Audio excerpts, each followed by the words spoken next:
तो है स्टूडेंट्स, आज की इस क्लास में हम बात करने वाले हैं क्लास 10th साइंस के एक बहुत ही ज्यादा इंपॉर्टेंट टॉपिक पीएच स्केल के बारे में। जी हाँ दोस्तों, अगर आपने यह क्लास मिस किया तो आपको अपने बोर्ड एग्जाम्स में 5 नंबर मिस करने पड़ सकते हैं।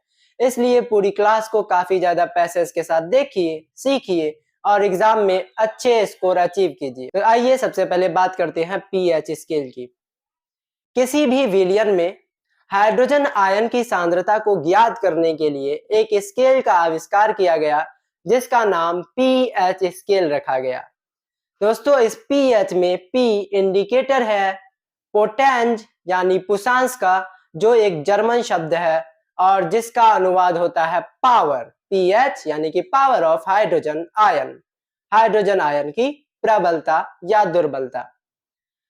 और इस पीएच के अकॉर्डिंग पीएच स्केल में 0 से लेकर 14 तक नंबर्स होते हैं और यदि किसी भी चीज का पीएच 7 हो तो हम कहते हैं कि यह चीज उदासीन है, और अगर जिस भी चीज का पीएच 7 से कम हो तो हम कहते हैं कि यह चीज अम्लीय है, और जिस चीज का पीएच 7 से अधिक हो तो हम कह सकते हैं कि यह चीज क्षारकीय है। और इसी बेस पर हम प्रबल अम्ल तथा दुर्बल अम्लों एवं प्रबल क्षारक तथा दुर्बल क्षारकों की पहचान करते हैं।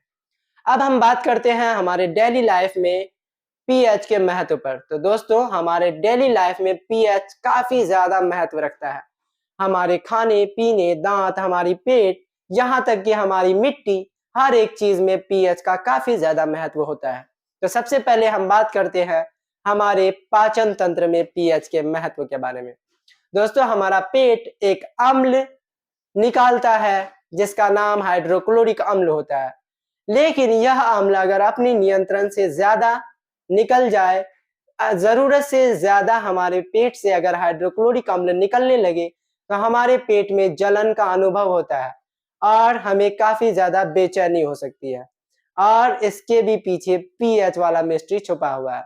अगर हम लोग इसके इलाज के लिए एंटासिड्स यानी कि अम्ल की इलाज के लिए क्षारकों का इस्तेमाल करें तो हमारे पेट का यह जलन खत्म हो सकता है।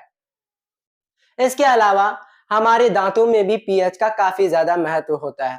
जी हाँ दोस्तों, हमारे दांतों का पीएच 5.5 यानी हमारे मुंह का पीएच 5.5 होता है, लेकिन अगर किसी भी तरह से हमारे मुंह का पीएच मान 5.5 से कम हो जाए तो हमारे दांतों के जो एनेमल्स हैं, जो कि हमारे शरीर के सबसे ज्यादा स्ट्रॉन्ग ऑर्गन्स हैं, सबसे ज्यादा स्ट्रॉन्ग बोन्स हैं, वह भी अम्लीयता की वजह से झड़ने लगते हैं और धीरे धीरे ये इतना ज्यादा झड़ जाते हैं कि हमें एक दर्द का अनुभव होने लगता है। और इसे भी संतुलित बनाए रखने के लिए हमें अम्लीयता से बचने के लिए क्षार प्रवृत्ति वाले टूथपेस्ट और टूथ पाउडर्स का इस्तेमाल करना चाहिए। ऐसे ही टूथ पाउडर्स का इस्तेमाल करना चाहिए जो स्वाद में कड़वे हो, ना कि टेस्टी टूथपेस्ट और टूथ पाउडर्स का इस्तेमाल करना चाहिए। इसके अलावा हमारी मिट्टी में भी पीएच का महत्व होता है। जी हाँ दोस्तों, हम जिस मिट्टी से फसल उपजाते हैं, अगर उस मिट्टी का पीएच जरूरत से ज्यादा क्षारकीय या जरूरत से ज्यादा अम्लीय हो जाए तो हम उसमें फसलें नहीं उपजा सकते। ऐसे में हमारी मिट्टी को फिर से सही करने के लिए अगर हमारी मिट्टी क्षारकीय होती है तो हम उसमें अम्लीय पदार्थ मिलाते हैं, और अगर हमारी मिट्टी अम्लीय होती है तो हम उसमें क्षारकीय पदार्थ मिलाते हैं और अपनी मिट्टी को करते हैं फिर से संतुलित, ताकि उसमें अच्छे फसलों का उत्पादन हो सके। आज के लिए बस इतना ही, फिर हम बात करेंगे ऐसे ही इंपॉर्टेंट टॉपिक्स पर। तब तक के लिए देखते रहिए लर्न विथ लर्नर्स और सीखते रहिए इस लर्नर के साथ।